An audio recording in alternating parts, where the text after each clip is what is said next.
The third passenger. It was 2 a.m. on a Tuesday when Sarah finally left her office in the downtown high-rise. The building was empty, the air conditioning had died hours ago, and the quiet was intense. It wasn't just a lack of noise, it was an active, heavy silence. She worked on the 14th floor. She pressed the down button. Ding! The doors opened, she stepped in, and pressed L for the lobby. The elevator was old, brushed brass panels, a soft yellow light, and a small, cracked mirror in the back corner.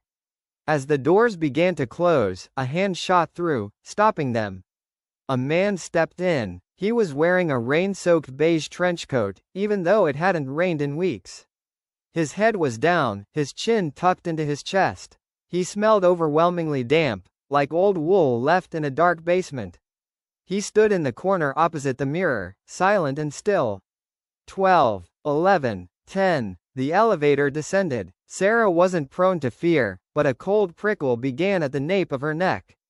It was too quiet. Usually, people make small talk or fidget. This man didn't move. He didn't even seem to be breathing. 8, 7, 6. She looked at him through the reflection in the cracked mirror. He hadn't pressed a button.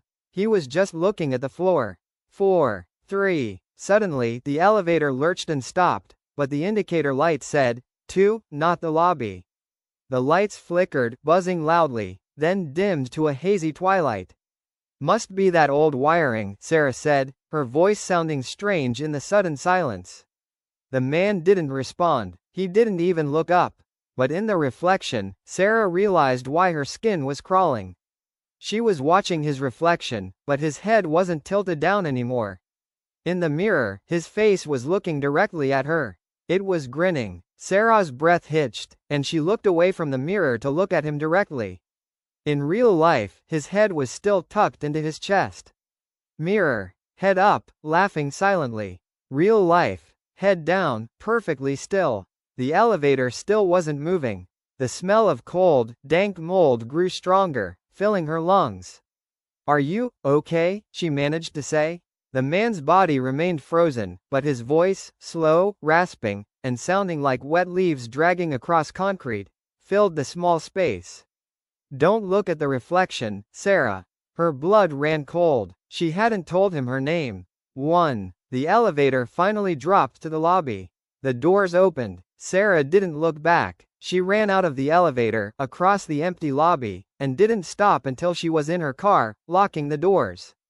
Through the glass doors of the lobby, she watched the elevator. The man in the beige coat was standing right in the center now, staring at her, his face perfectly visible, his grin wider than a human mouth should be. The next day, she told security about the man in the rain-soaked coat. The head of security checked the surveillance tape. He watched the video, then looked at Sarah with a confused expression. "I don't know what to tell you," he said, turning the monitor toward her. "The elevator stopped on 2. But you were completely alone. The whole time, you were standing in the corner, talking to the mirror."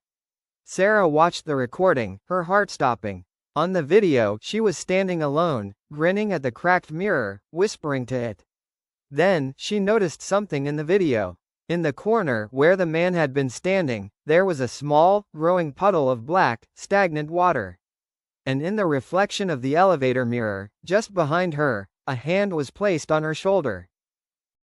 The last shift. "I love working the night shift at the old museum. It's quiet, peaceful, and I'm totally alone. Except, for the last week, I've felt eyes on me. Tonight, I finally decided to check the security feeds.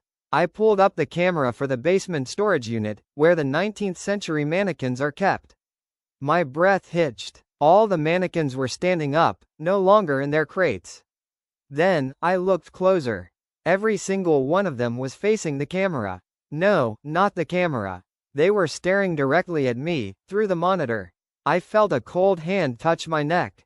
I realized I never locked the door, and I live alone. Thank you so much for watching. You don't know how much it means to us. If you enjoyed today's video, please let me know in the comments. Also, while you're there, please give us some video suggestions. I love y'all, bye.